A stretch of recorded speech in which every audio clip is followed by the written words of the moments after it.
What is the scariest story you know that is 100% true?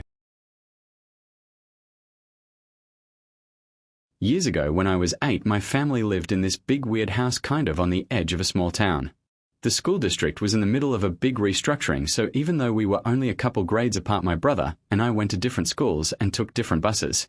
This left me as the last person to leave in the morning and the first person to get home in the afternoon, which meant it was my job to make sure all the lights were off and the door was locked.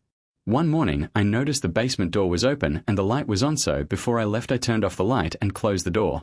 When I got home that afternoon, the light was on and the door was open again.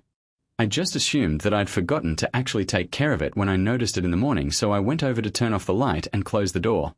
When I got to the top of the basement stairs, I looked and there was a big shadowy male figure towards the bottom of the staircase.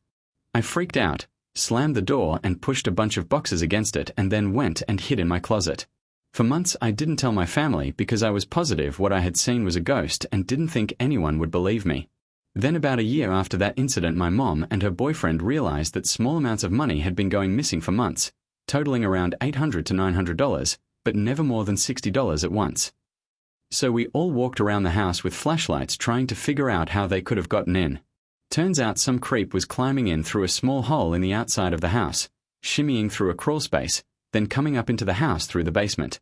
Realizing I had been alone in the house with him on at least one occasion was one of the worst, most terrifying moments I've ever had. Edit. Whoa, this blew up way more than I expected.